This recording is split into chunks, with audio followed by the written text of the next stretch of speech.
संतप्त मानस शांत हों जिनके गुणों के गान में, हे वर्धमान महान जिन विचरे हमारे। समय सार परमागम का बंदाधिकार चल रहा है और जिसमें गाथा 276 और 277 चल रही थी। गाथा और टीका दोनों हो चुके हैं। उनके संदर्भ में जो निष्कर्ष है उसे अपन पढ़ते हैं। Page number 399 399।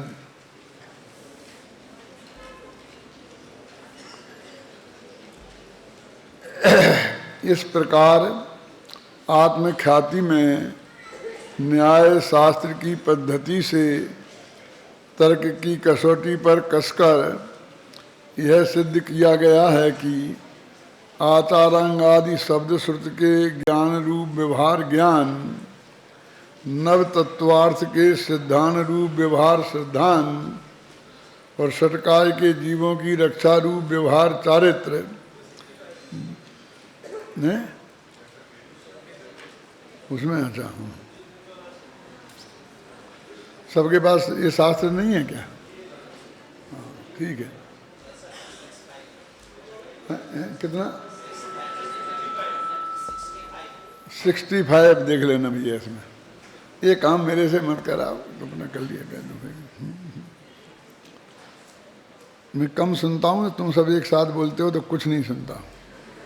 मेरे कान में ऐसा बहरापन है कि एक आदमी बोले तो सुन लूँगा, सब बोलेंगे तो कुछ समझ में नहीं आता क्या बोल रहा है। वास्तविक व्यवहार सिद्धांत और षटकाय के जीवों की रक्षा रूप व्यवहार चारित्र वास्तविक सम्यक दर्शन, सम्यक ज्ञान और सम्यक चारित्र नहीं है। क्योंकि आत्मज्ञान रूप निश्चय ज्ञान, आत्मदर्शन रूप निश्चय दर्शन और आत्मस्थिरता रूप निश्चय चारित्र ही वास्तविक सम्यक दर्शन, सम्यक ज्ञान और सम्यक चारित्र हैं। इन तीनों की एकता ही वास्तविक मोक्ष मार्ग है। यही कारण है कि व्यवहार नय निषेध करने योग्य है और निश्चय नय उसका निषेध करने वाला है। इस प्रकार यह सुनिश्चित होता है कि व्यवहार नय और निश्चय नय में परस्पर निषेध निषेधक संबंध है।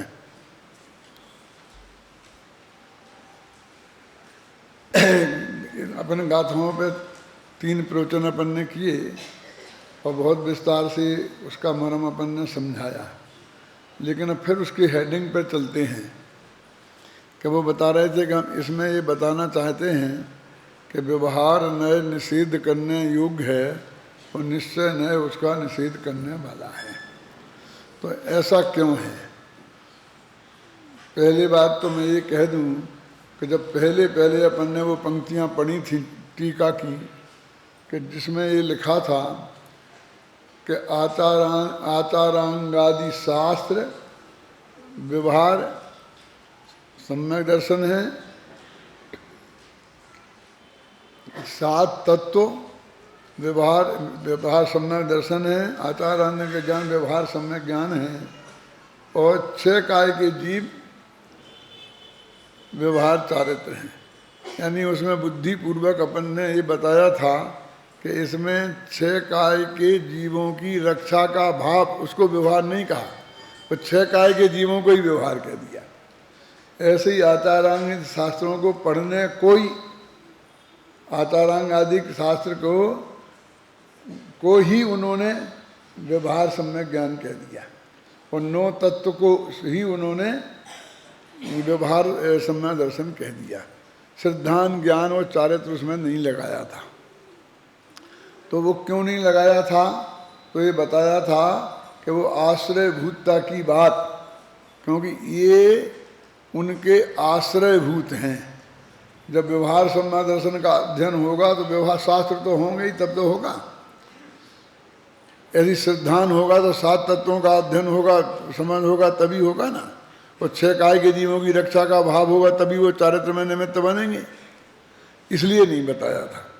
आप यहाँ कह सकते हैं कि वहाँ नहीं बताया था और निष्कर्ष में आप इसमें बता रहे हैं, तो उसका कारण तो वहाँ बता दिया।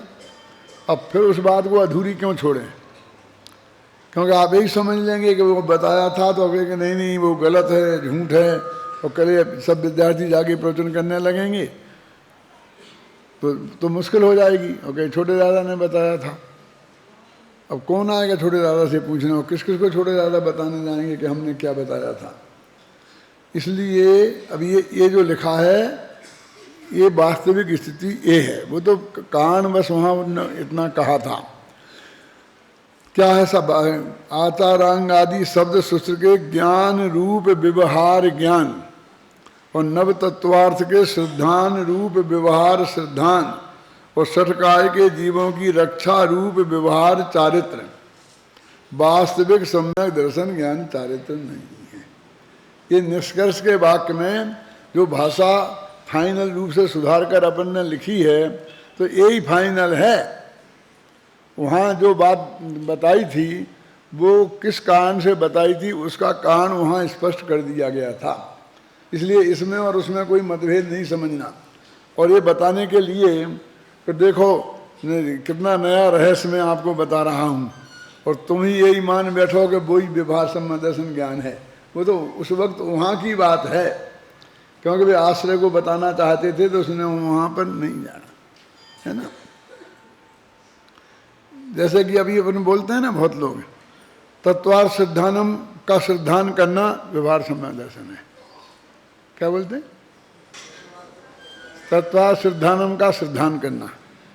अब ये समझते कि तत्वार्थ सिद्धानम में सिद्धान आ गया ना भाई साहब, ये डबल सिद्धांत क्यों बोलते हैं? तो क्या तत्वार्थ का बोलो, वहां हम सिद्धांत का निषेध करेंगे तो फिर दूसरी जगह भी काट देंगे। ऐसे बहुत से भाषा के प्रयोग हम देखते हैं अपने विद्वानों के बीच भी। आप लोगों के तो हम सुनता कितने हैं, जो विद्वानों की सुनते हैं तो उसमें हमें ख्याल में आता है। अब देखो, किंतु आत्मज्ञान रूप निश्चय ज्ञान और आत्मदर्शन रूप निश्चय दर्शन और आत्मस्था रूप निश्चय चारित्र ही वास्तविक सम्यक दर्शन, सम्यक ज्ञान और सम्यक चारित्र हैं। और इन तीनों की एकता ही वास्तविक मोक्ष मार्ग है। ये नक्की निष्कर्ष है इस गाथा का। इसलिए यही कारण है कि व्यवहार न निषेध करने योग्य है और निश्चय न उसका निषेध करने वाला है।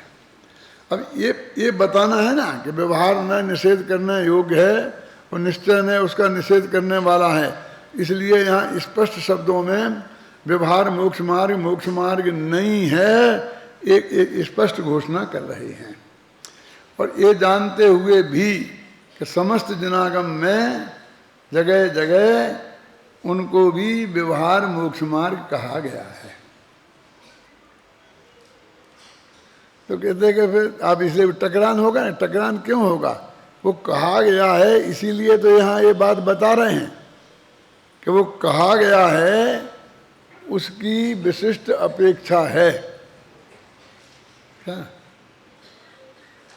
कहा गया है? उसकी विशिष्ट अपेक्षा है, लेकिन वास्तव में ये नहीं है। क्यों नहीं है वास्तव में?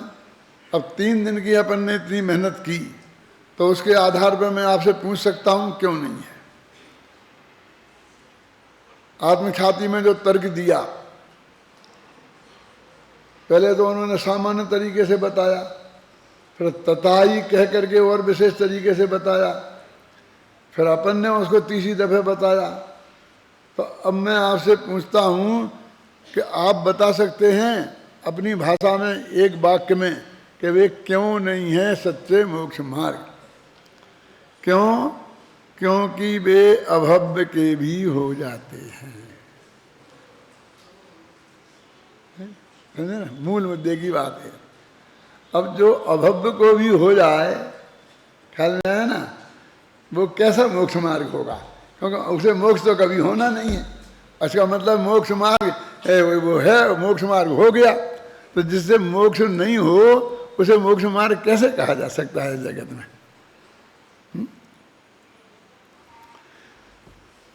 जैसे मैंने कहा ना, अनुवृत्त आंदोलन चलाया ना, तो उसमें अनुवृत्त पुरस्कार दिए गए, तो वो लगभग सब अध्ययनों को दिए गए। शंकर दयाल शर्मा को अरे भाई सम्यक दर्शन के बिना तो व्रत होते ही नहीं है, है? तो ऐसा ही हो गया ना कि सम्यक दर्शन की प्रतियोगिता में मिथ्या दृष्टि जीत गया, जैसे क्षमा वाणी की प्रतियोगिता में गर्दन काटने वाला जीत गया, है? है?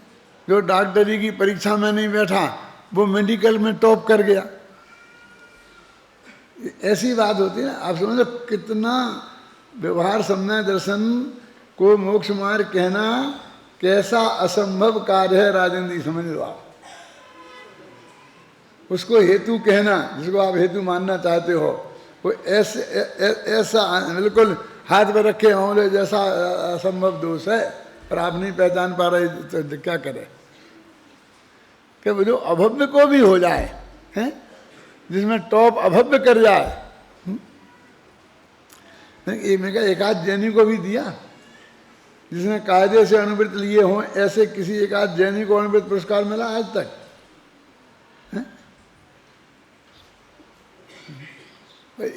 अब ध्यान में भी सर्टिफिकेट बढ़ते होंगे, क्यों?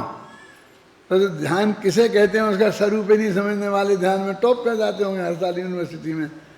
टॉपर्स तो होते ही होंगे ना ध्यान में, MSc ध्यान में सब कराते हैं ना जो लोग यूनिवर्सिटियों में कोर्स लगा रखे होंगे। तो क्या होता होगा आप समझ लीजिए, क्या कैसी पोजीशन है, समझ जी। तो वो उसकी तरफ तो क्या साहब आप तो आलोचना नहीं कर रहे भाई साहब। ये इतना मोटा चल रहा है इस समाज को, आश्चर्य तो इस पर होना चाहिए। क्यों कि हम पर इतना मोटा अज्ञान भी हम सबको चल रहा है, और हम तालियां बजाते हैं और तालियां में पिट के ले जाता है वो आदमी। वो कहता है कि भाई मेरी तो पूरी तरह समझ में नहीं आई, मैं तो लोग ज़्यादा अध्ययन करता नहीं हूँ, मेरी समझ में नहीं आता, मैं आप जैसा बोल नहीं सकता हूँ, इतना बढ़िया बढ़िया फिर भी मैं बोलता हूँ, फिर भी मैं ऐसी घोषणा पूर्वक वो कह रहा है कि मुझे इस बारे में कुछ नहीं आता, वो मैं ना समझा सकता हूँ। और हम तालियां पीट के कहते कि आपने इतना बढ़िया समझाया कि हम उसको क्या कह सकते हैं। बोलिए क्या करें, हैं? क्यों महेंद्र जी बोलो, होता कि नहीं हो रहा है सारे में? हमारी मजबूरी है ना।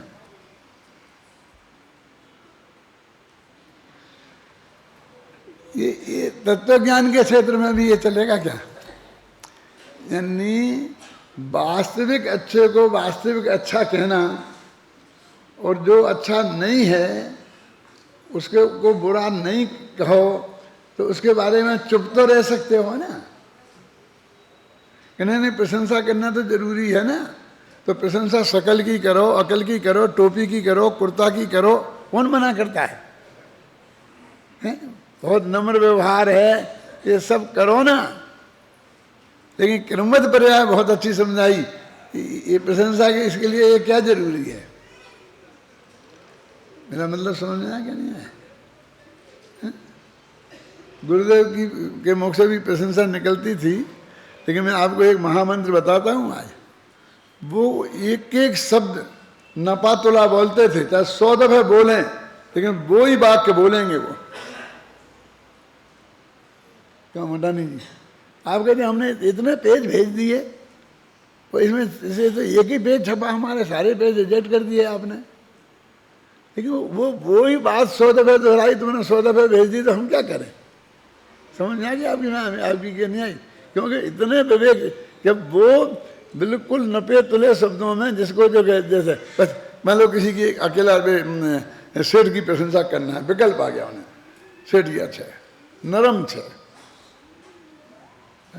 उनके 2-4 शब्द हैं, उसमें से एक कभी नहीं कहेंगे कि ये तत्वज्ञानी है, कि इसको बहुत अच्छी पकड़ है, कि इसको अकड़ है, क्या कहें? नरम मानस है, नरम मानस है। दान भी अच्छा निकालता है, लेकिन उससे क्या होता है? उससे तो धर्म तो होने वाला है नहीं, साथ में ये भी लगा देंगे। क्यों? अब आपके बारे में कितना कहा, और तुम सारी छान मारो, वो पूरे में वो एक ही वाक्य मिलेगा। आप समझते कि उन्हें भाषा नहीं आती, उन्हें ज़्यादा शब्द आते नहीं हैं, इसलिए वो, ऐसा नहीं है भाई साहब। वो तुलसीदास जैसे हैं अपने गुरुदेव। ये तुलसीदास जैसे कैसे? तुलसीदास जी ने राम से कहा, उनकी बातचीत होती थी अपनी भाषा में, मतलब बातचीत होती थी माने वे ऐसी कहते थे, हे राम तुम मेरी तुलना इन लोगों से मत करना। ये बड़े बड़ी कविता लिखने वाले, छंद लिखने वाले, अलंकार लिखने वाले, भगवा तो मेरी कविता टूटी फूटी है, छंद में भी दोष है, अलंकार भी बढ़िया नहीं है, तो इनसे मेरी तुलना मत करना। मेरी जो भक्ति है और इनकी जो भक्ति है उसमें एक बहुत बड़ा अंतर ये है कि मेरी ये भक्ति झूठी नहीं है और इनकी ये भक्ति झूठी है। झूठी नहीं, क्या कह रहा हूं? झूठी, समझ में आए ना? झूठी और झूठी में क्या अंतर है? JU समझे ना, और JHU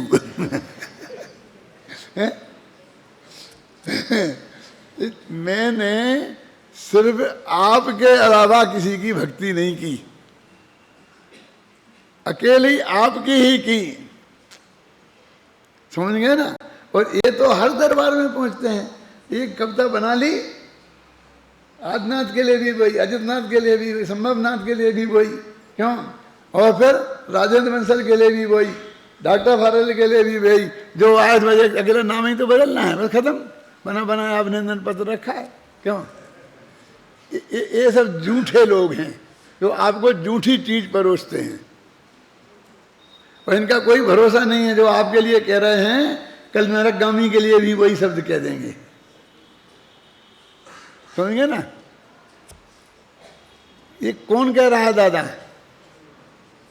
जिस आदमी ने विनय पत्रिका नाम की एक किताब लिखी जो 400 पेज की है, जिसमें 600 पद होंगे और जिसमें एक भी ऐसा देवता नहीं है कि जिसकी प्रशंसा उनने नहीं लिखी हो।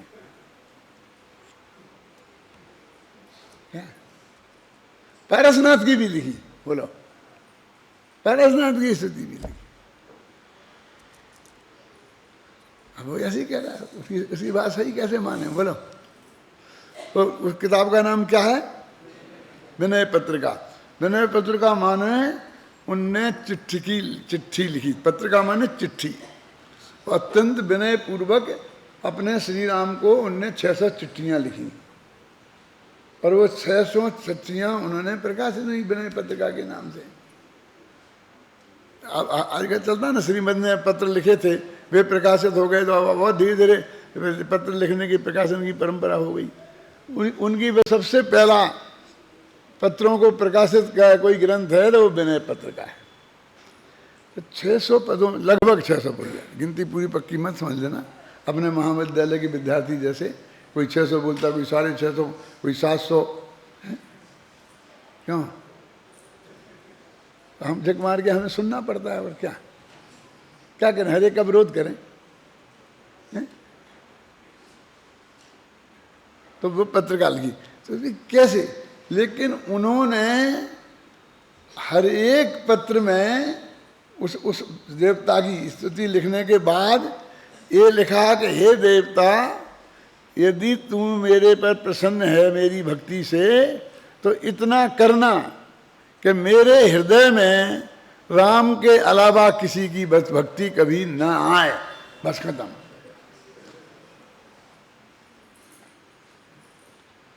ऐसा मेरे हृदय को बना देना कि मैं उन राम के अलावा किसी की भक्ति नहीं करूं। सीता जी को भी पत्र लिखा, किसने? राम ने नहीं, तुलसीदास जी ने। और क्या लिखा उसे मालूम? सुना दूं? क्योंकि तुम तो पढ़ने वाले हो नहीं वो विनय पत्र का, तुम तो समय सारे नहीं पढ़ते हो, तो विनय पत्र का तो क्या पढ़ोगे? कि हे सीता माता, आप तो राम के बहुत नज़दीक रहती हैं, अब मेरी प्रार्थना उन तक पहुंचा देना ये मैं आपसे निवेदन करती हूँ। लेकिन इतना ध्यान रखना कि जब उनका मूड खराब हो तब मेरी एप्लीकेशन उनके सामने मत रख देना, नहीं तो रिजेक्ट हो जाएंगे। जब वो बिल्कुल स्वस्थ हों, आराम से लेटे हों, चेहरे पर मुस्कान हो, कोई टेंशन नहीं हो, क्या, और तुमसे मीठी मीठी बातें कर रहे हों, तब धीरे से विनय पूर्वक क्या, और मेरी बात तुम उन्हें पहुंचा देना, समझ गए ना। वो सब बातें लिखी हैं उसमें। जो बड़े बड़े उद्योगपति थे ना, टाटा बिरला, ऐसे बड़े बड़े ऑफिसर रखते थे जिनको सबसे ज़्यादा तनख्वाह देते थे, और उनकी एक ही ड्यूटी थी कि ये योजना पास करानी है नेहरू जी से, तो 24 घंटा उनका मूड देखते रखना, और जब वे खुशनुमा मूड में हों, कविताएं बोल रहे हों, चुटकुले सुन रहे हों, तब चुपचाप रख करके साइन करवा लेना, बस खत्म। और कोई ड्यूटी नहीं, बाकी तुम उनके पीछे लगे रहना। क्या वो तरकीब तो इनको सब लोगों को, उद्योगपतियों को तुलसीदास जी ने बताई कि कैसे कब। पारसनाथ भगवान को भी लिखी चिट्ठी, और उसमें ये लिखी कि हे पारसनाथ भगवान, तुम मेरी बुद्धि ऐसी कर देना, राम जी से मेरी प्रार्थना पहुंचा देना कि मैंने आज तक आपके अलावा किसी की स्तुति नहीं। श्री कृष्ण भगवान तो सामने ही आ गए कि मुझे नमस्कार कर। समंतभद्र ने किया ना, जैसे भगवान महावीर के सामने खड़े हो, महावीर कह रहे कि मुझे नमस्कार कर, कि नहीं करूंगा, और उनकी बहुत वाद विवाद हुआ, पूरा देवागम स्तोत्र लिख दिया है, कभी सुनाएंगे मौका लगेगा तो। ऐसे वहां भी हुआ। किसकी बात चल रही थी अपन? श्री कृष्ण। तो उन्होंने कहा कि देखो, आप पीला दुपट्टा पहने, ये मुकुट बांधे, कलगी लगाएं, वो काहे की, समझ में ना, और ऐसे मुरली लिए बजाते हुए बहुत ही अच्छे लगते हो,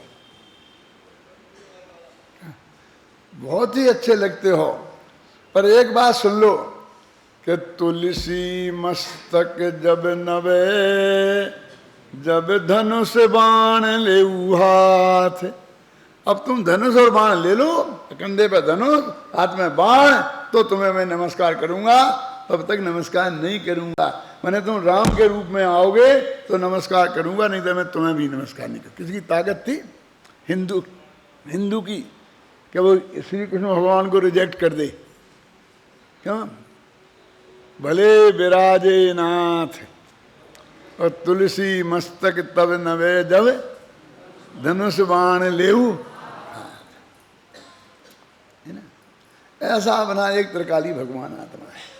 24 तीर्थंकरों की हम स्तुति करें और एक ही प्रार्थना करें कि हे भगवान, मैं किसी पर की स्तुति नहीं करूं, अपने त्रिकाली भगवान आत्मा में कोई जान मान के उसमें रम जाऊं, ऐसी निश्चय स्तुति ही मुझे प्रकट हो, ऐसी भगवान सबसे प्रार्थना करना है। क्यों? तेरा भगत किसी का गुलाम नहीं हो सकता। हे भगवान महावीर, तेरा भगत किसी का गुलाम नहीं हो सकता। क्या मतलब भैया किसी का? किसी का माने तेरा भी। ये तेरा भगत किसी का गुलाम नहीं हो सकता, तेरा भी।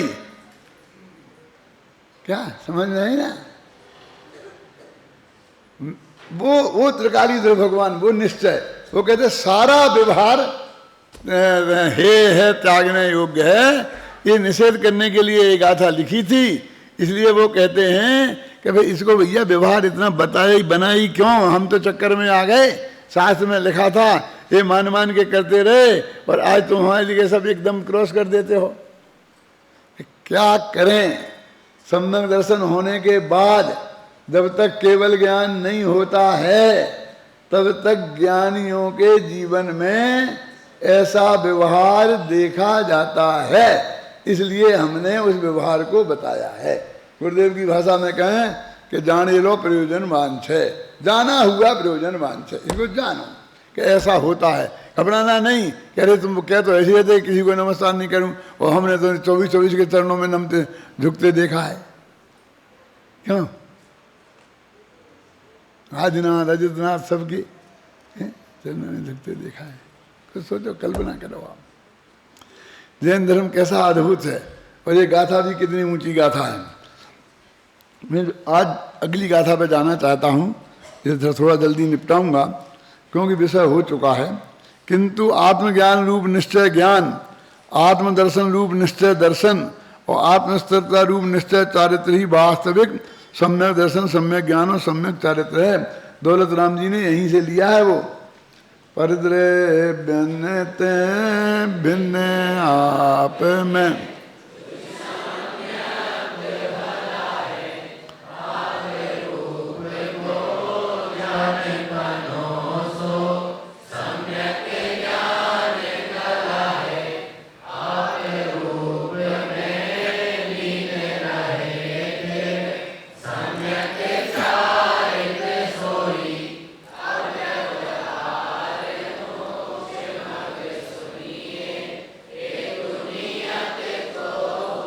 ये चौथी लाइन बोलने को किसने कहा था?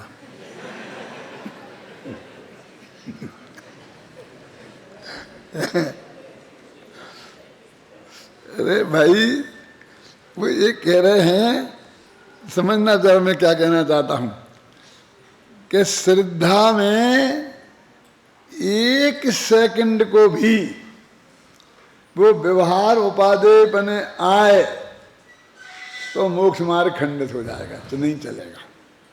समझना, ज्ञान में 1 सेकंड को भी आए तो नहीं चलेगा, और क्रिया में, जीवन में अरबों वर्ष तक रहे तो चलेगा। कितने वर्ष तक चलेगा ये पूछना हो तो कौरनाथ योग वालों से पूछ लो कि जब चौथे गुणात्मक सम्यक दर्शन हो जाए और तब से लेकर वो संबंध कायम रहे, मतलब समझ लो वो छायक हो, अथवा नहीं तो वो जोड़ लू छायक हो। क्यों? वो 66 सागर वाला थे उस समय, और छायक में बदल जाए, फिर नीचे नहीं हो। और उसके बाद वो जो 13वां मोह का नाश और 13वां गुणस्थान जब तक नहीं होगा तो वो अरबों वर्ष है। ये पल्लियों मल्लियों की भाषा में, सागरों की भाषा में ये लोग बता देंगे आपको, क्योंकि मेरे को वो इतने बड़े लंबे चौड़े गड्ढे खोदना और बेचारे भेड़ों के बाल काटना बहुत मुश्किल काम लगता है।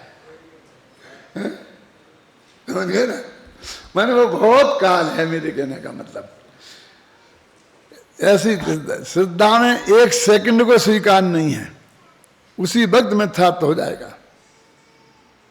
ज्ञान में उसी बात नहीं है, और चारित्र में इतने काल रहेगा, और वाणी में कि जिस न्याय का कथन कर रहे होगे वो चलेगी, व्यवहार का कथन कर रहे होगे तो चलेगा, निश्चय का कथन कर रहे हो तो ये चलेगा। आप समझे ना?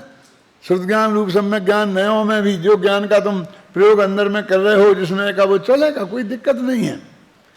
ऐसा कहने से मिथ्या दृष्टि नहीं हो जाओगे। कहना तो व्यवहार है और मानना मिथ्यात्व है। अपनी पत्नी को पत्नी कहना तो व्यवहार है, और मेरी वो कोई है ऐसा मानना मिथ्यात्व है। समझ में आए ना आपकी? है ना? ये तो मान्यता की बात है, कहने को कौन मना करता है?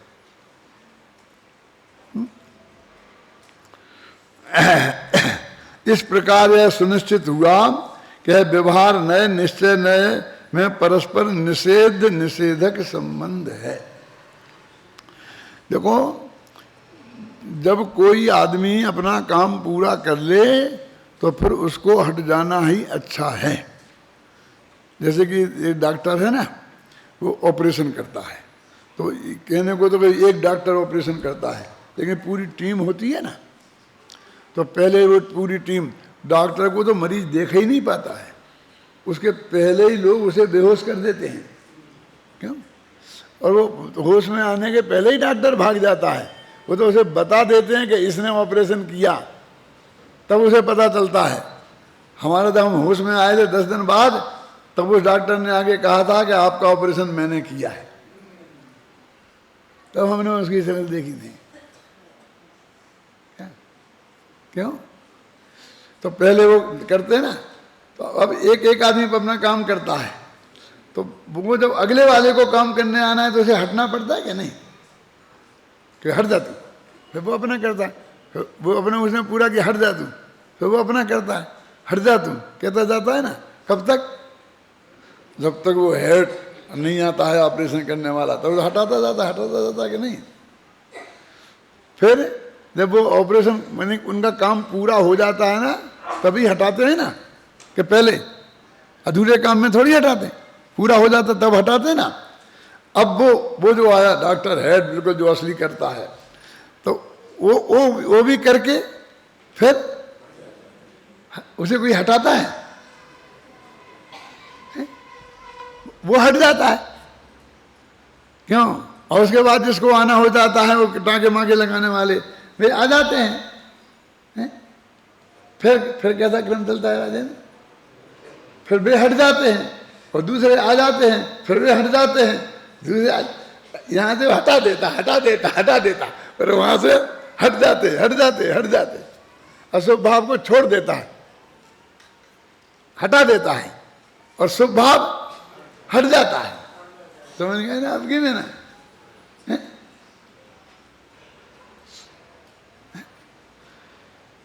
क्या महावीर को छोड़ दें? कि क्या जरूरत ही नहीं पड़ेगी, तुम आत्मा में तो जाओ, वो अपने आप छूट जाएगा। इज्जत वाले को कुछ हटाना नहीं पड़ता है, आप समझ रहे ना? ये जो चपरासी को नोटिस देना पड़ता है, तुम्हें निकाला जाता है, कल से ड्यूटी पे मत आना, ये करना, अपना हिसाब ले जाओ कि नहीं ले जाओ।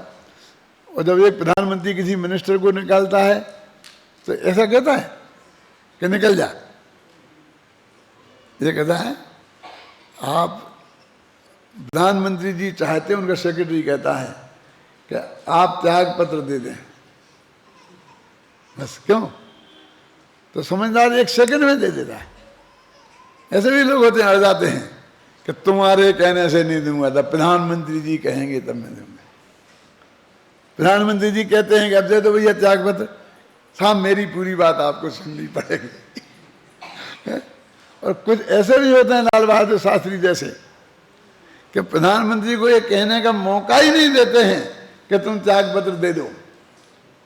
वो समझते हैं कि अभी त्याग पत्र दे देना चाहिए, ऐसी पोजीशन है, तो अपने आप त्याग पत्र दे देते हैं, है ना? भी अपने आप हट जाते हैं ना। तो शुभ भाव इतना नालायक तो नहीं है। तुम जाओ तो अपने त्रिकाली ध्रुव में अंदर में, क्यों?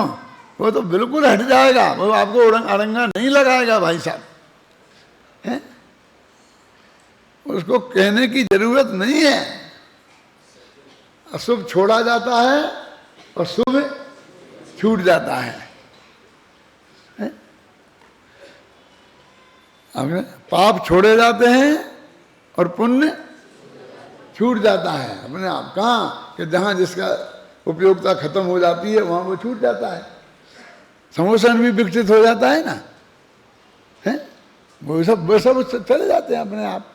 अनंत भगवान भी नहीं कहते हैं कि अब तुम जाओ, हमें जल्दी मोक्ष में जाना है, हैं? ये भी नहीं कहते थोड़ा और रुक जाओ, जरा 2-4 साल में और लोगों को समझा दूँ तो अच्छे भव्य जीवों का कल्याण हो जाएगा। प्रवचन चल रहा है, बहुत लोग आते हैं, पूजा भी बहुत करते हैं, वहाँ पर पहुँच जाएंगे तो कौन पूछेगा, हैं? कैसे नहीं पूछेंगे तो जरूर। बस सर्व सिद्ध चक्रेभ्यो नमः अर्घम, एक अर्घ में अनंत सिद्धों को 1 सेकंड में निपटा देंगे। ख्याल में आया ना आपकी में?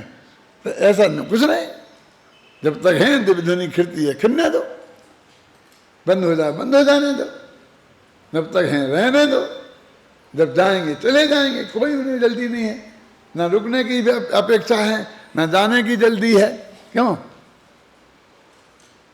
सब ऑटोमेटिक अपने आप समय पर हो जाएगा। हमने तो अपने मतलब की बात पूरी कर ली ना कि ये मैं हूं, बस खत्म। ऐसा जान लिया, ऐसा मान लिया, अब उसमें ही जम गए, बस खत्म। सारा जगत में जो होता रहेगा होता रहेगा। कहने में है ना। देखो अब इसके बाद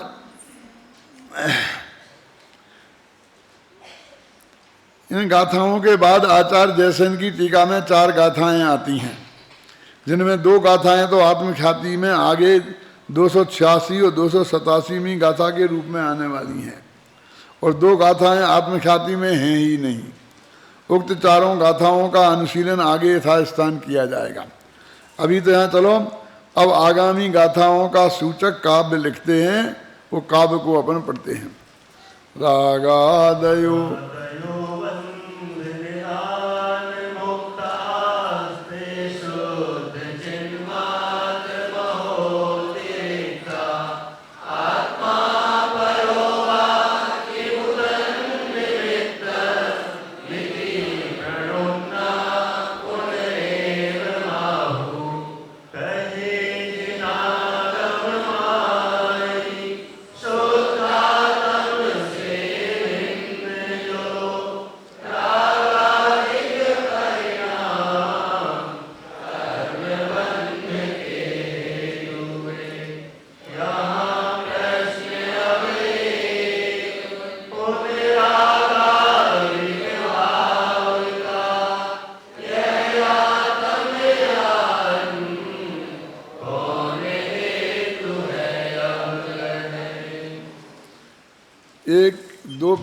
अथवा संस्कृत की एक पंक्ति में ये कहा कि अभी तक हमने क्या कहा, और दूसरी पंक्ति में ये कहा कि अब हम क्या कहने वाले हैं।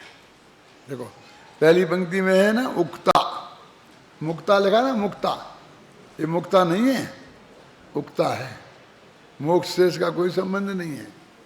ये हमने कह दिया और पुनरेव माहू, और अब द्वारा ये बात कहते हैं, है ना। आहू माने कहते हैं और उक्ता माने कह दिया। उक्ता माने कह कर अब ये कहते हैं। संस्कृत में एकत्वा प्रत्यय होता है, जहाँ वाक्य पूरा नहीं होता है, और वहाँ हिंदी में जो अपन करके बोलते हैं ना, ऐसा करके ये करते हैं, वहाँ उसका प्रयोग होता है, समझे ना। 2 प्रत्यय होते हैं, इक्त्वा और ल्यप। ल्यप प्रत्यय भी इसी अर्थ में आता है।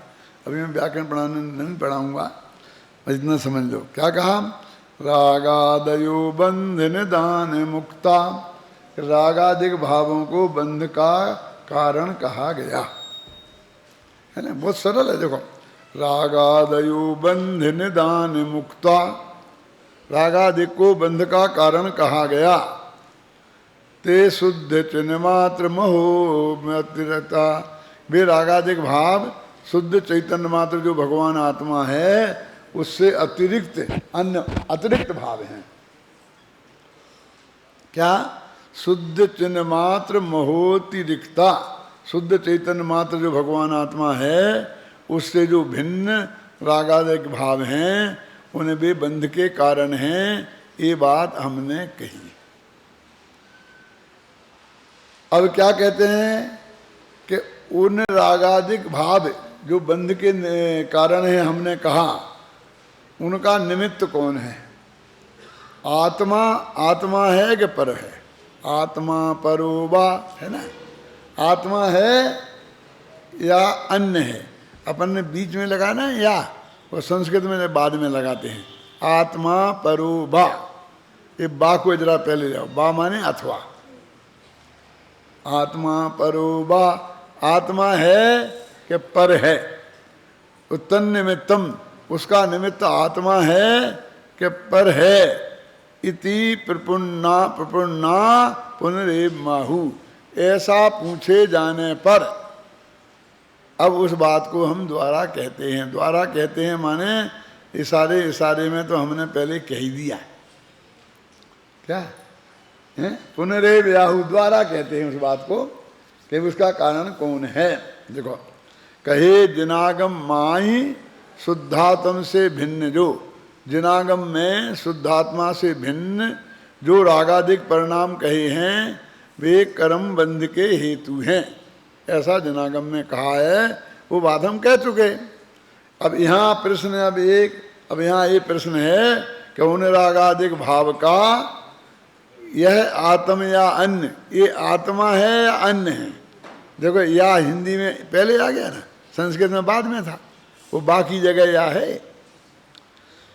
कौन हेतु है अब कहें, उनका हेतु कौन है, आत्मा है अन्य है। अब अगली गाथा में ये बात कहेंगे। एक कलश ये सिर्फ दोनों गाथाओं को आपस में, दोनों प्रकरणों को जोड़ने वाला कलश है। पूर्व गाथा का संहार और अगली गाथा की उत्थानिका का कलश है। इसलिए इसमें ज़्यादा समझने समझाने लायक कोई बात रहती नहीं है। ख्याल में आई ना, इतनी सी बात पूछी है। अब गाथाएं पढ़ते हैं। जह फल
बहुत सरल है ना। देखो हिंदी के पद में बिल्कुल बात क्लियर हो ही जाती है।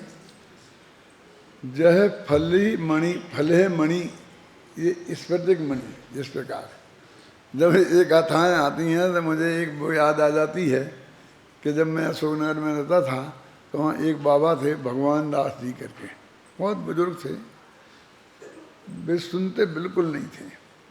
एक इतना लंबा वो लिए रहते थे पीतल का, यहाँ अपने कान में लगाते थे और आपके मुंह पे लगा देते थे और तुम चिल्ला के बोलो तब भी एक आध बात सुनते थे। और वो समय सार में ही लगे रहते थे 24 घंटा। वो मतलब 100 वर्ष की उम्र में ज़्यादा होके गुजरे होंगे। और वो राजेंद्र जी तुम्हारे पिताजी के भी गुरु थे। बाबा भगवान दास जी ने पंडित चुन्नीलाल जी को पढ़ाया था और वे नीचे बैठ करके महिलाओं को पढ़ाते थे और मैं उसी के ऊपर के मंजिल में बैठ करके लड़के लड़कियों को पढ़ाता था धर्म। वे 100 वर्ष के रहे होंगे। ज़्यादातर वो अशोकनगर, रावगढ़, 2-4 गाँवों में रहते थे। तो जब भी वो पढ़ते रहते थे फटाफट। तो ये 4 दफ़े मेरे पास जीना पर चढ़ के फटाफट 100 वर्ष के आदमी आ जाते थे। और पंडित जी इस गाथा की पंक्ति का अर्थ क्या है, जो उनकी समझ में नहीं बैठती थी ना, तो वो आकर के मेरे से पूछते थे। तो मुझे बिल्कुल वो दृश्य जब ये आती है, एक पंक्ति आगे मेरे से उनने पूछी थी, इस गाथा का अर्थ क्या है, बस उन्होंने बोल दिया। अब तो मैं चिल्ला के बोलूँ उनके कान में तलम्बा वो लगा लेते थे इस गाथा का, समझे ना। अब जबकि घटना है, मैं तुम 2-4 साल के होगे तो होगे, और कि नहीं भी होगे तो जरूर है समझे ना। तब की घटना है। रोज ही ना 10 दफ़े आते थे। ये 2 घंटे में हम बैठते थे वहाँ पढ़ने पे नीचे, और मैं अभी महिलाओं को पढ़ाते रहते थे। और जब उनको जरा गड़बड़ हुई तो फटके एकदम ऊपर से जीना से ऊपर आ जाते थे। ये कब घटना की बात है, जब मैं 21-22 वर्ष का था और वो 98-100 वर्ष के होंगे, समझे ना। अब मैं 78 का हूँ, तो कितने वर्ष पुरानी बात हो गई है। ये समझ लो आप। सन 58-59 की होगी। इस गाथा का अर्थ उन्होंने मेरे से पूछा था। अब देखो अभी अपन करते हैं, उनको जो बताया था वो आपको बताता हूँ। जह फले मणि जैसे स्फटिक मणि, ये प्राकृत भाषा का ये नियम है कि उसमें संयुक्ताक्षर नहीं होते हैं, बहुत कहीं नहीं मिलेंगे, एक आध जगह मिल जाए तो मिल जाए। वो आत्मा, तो वे आव ताव माँ पूरा लिखेंगे, नहीं तो आधा कह देंगे, नहीं तो चेदा कह देंगे। माने वो सरल उनकी जनता की भाषा होती है ना, तो उसमें ज़्यादातर ऐसा होता है कि जिस प्रकार वह स्फटिक मणि, शुद्ध स्फटिक मणि, ना स्वयं रागादि में परिणमित, रागादि रूप परिणमित नहीं होता। अब आप कहेंगे स्फटिक मणि में राग कैसे हो जाएगा, वो तो पुद्गल है। हैं? क्यों है ना समस्या। नीचे लिखा ना कि ये भैया राग माने लाल रंग भी होता है, और राग माने जो आत्मा में उत्पन्न होता है ये भी होता है। और ऊपर जो राग शब्द है वो लाल से मतलब है, और आदि लाल आदि रंगों रूप, वो स्फटिक मणि तो जैसा निर्मल होता है ना, उसका स्वभाव निर्मल होता है, सफेद नहीं।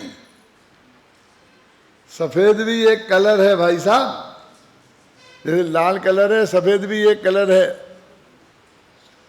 वो स्फटिक मणि है, वो रंग रहे थे एक तरीके से, रंग तो उसमें भी है, लेकिन एक उदाहरण के लिए वो रंग रहत है। तो जैसे वो स्फटिक मणि स्वयं किसी रंग रूप नहीं होता, बिना रंग का होता है। अब उसका स्वभाव तो बिल्कुल निर्मल है, निरंग है, निराग है। ये आता है ना नियम सार की गाथाओं में बहुत आता है, जो अपन ने कुंद कुंद शतक में भी गाथाएं रखी हैं, 2-4 गाथाएं बोलो, निराग है, ऐसा ना। बस ठीक है, बहुत हो गई। समझे ना। तो वो लाल आदि रंगों रूप स्वयं परिणमित नहीं होता, क्योंकि वो स्वयं परिणमित हो तो वो उसका स्वभाव हो जाए। जो काम स्वयं होता है वो उसका स्वभाव होता है। लेकिन कैसे होता है कि अन्य हिम रत्तादि दब्बे हिम रंगिजदि, अन्न लाल आदि द्रव्यों के द्वारा रंगा जाता है, मतलब उसमें लाल आदि द्रव्यों का संयोग होता है तो वो लाल होता है। ख्याल से समझ आए ना। तो ये रत्तादि शब्द है, तो रत्त माने तो लाल होता ही है, तो उसका मतलब राग माने भी लाल होता है। एवं नानी शुद्धो, ऐसे वो स्फटिक मणि भी शुद्ध था तो ज्ञानी भी शुद्ध है। इसी प्रकार शुद्ध ज्ञानी ना स्वयं रागादि मीह परिणमदि, रागादि रूप परिणमित नहीं होते। वही रागादि शब्द ऊपर है, वो लाल माँ के अर्थ में है, और वही रागादि शब्द नीचे है जो मिथ्यात्व और राग द्वेष मोह इन सब के बारे संबंध में है ना। और अन्य हिम, अन्य के द्वारा जैसे वो रंगा जाता है ना स्फटिक मणि, ऐसे ही अन्न के द्वारा, अन्न के निमित्त से वो राग द्वेष रूप परिणमित होता है। लेकिन रागादि हिम दोषे हिम, रागादि दोष रूप परिणमित होता है। एक गाथा का अर्थ है, और नीचे अपन ने पढ़ी है, बहुत साफ है कि जो लालिमा मैं स्वयं ही परिणमित नहीं होते, स्फटिक मणि परिणमित नहीं होता। अपन ने लालिमा कर दिया, यहाँ भी रागादि कर देते तो और दिक्कत हो जाती। तो वही रागादि का अर्थ है लालिमा। जो लालिमा मैं स्वयं परिणत,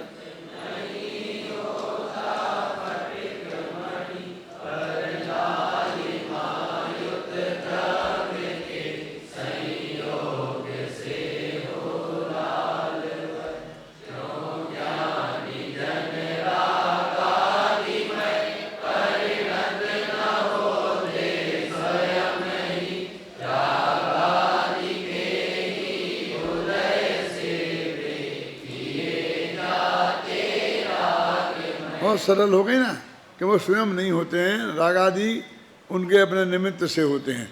मैंने वो उन्होंने कहा था कि उसका निमित्त क्या है ये कहो। देखो, आत्मा परोवा किम तन निमित्तम ही प्रपुन्ना पुनरेव माहू।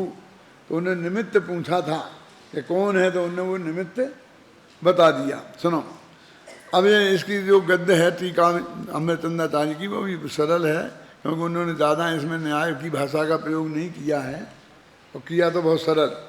जिस प्रकार स्वयं प्रणमन स्वभाव वाला होने पर भी, अब होने पर भी माने क्या कि जब वो स्वयं प्रणमन स्वभाव वाला है तो रागादि रूप प्रणमित हो जाना चाहिए कि प्रणमन महास्वभाव वाला तो है, लेकिन स्फटिक मणि अपने शुद्ध स्वभावत्व के कारण स्वयं में रागादि का निमित्तत्व न होने से वो स्वयं ही उपादान हो, स्वयं ही निमित्त हो जाए। दो तो चाहिए ना, एक निमित्त एक उपादान।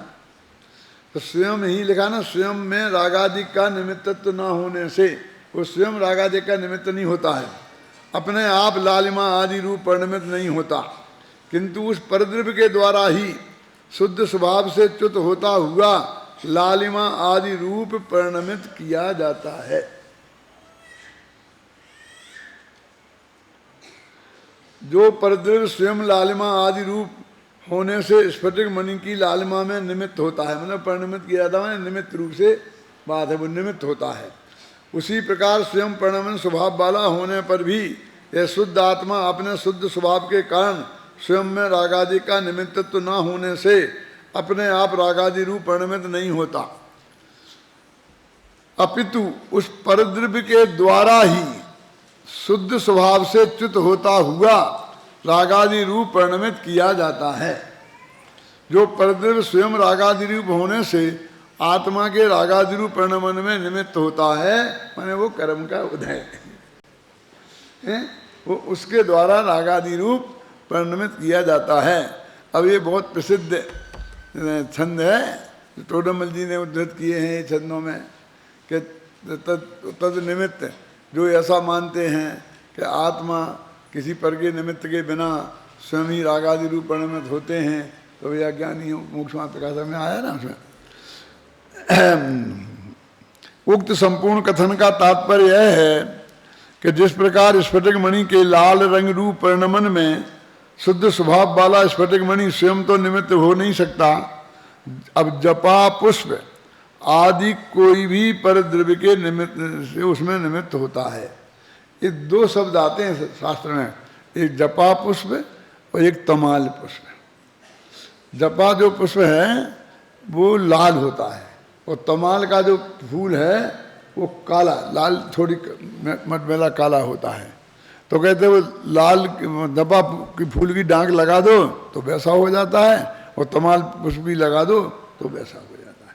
तो मतलब शुभ कर्म का निमित्त हो तो वो शुभ हो जाता है, अशुभ का निमित्त हो तो वो अशुभ। कालिमा अशुभ की द्योतक है और लालिमा शुभ की द्योतक है, और रंगहीनता शुद्ध परिणाम की द्योतक है ना, समझे ना। तो कालिमा और लालिमा, इसके लिए उन्होंने दो पुष्प चुन लिए, जवा पुष्प और तमाल पुष्प। देखो है ना, उसी प्रकार भगवान आत्मा के राग रूप परिणमन में शुद्ध स्वभाव वाला भगवान आत्मा स्वयं तो निमित्त हो नहीं सकता, क्रोध आदि रूप कोई कर्म ही उदय ही उसमें निमित्त होता है।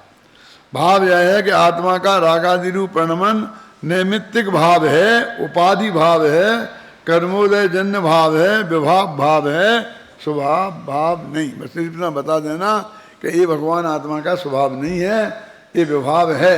जैसे कि स्फटिक मणि का ख्याल में आई ना, और किसी रंग रूप परिणमित होना स्वभाव नहीं है, विभाव है।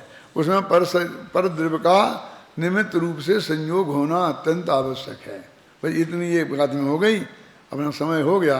कल जो दो कलश हैं इसके बाद इनको अपन पढ़ेंगे।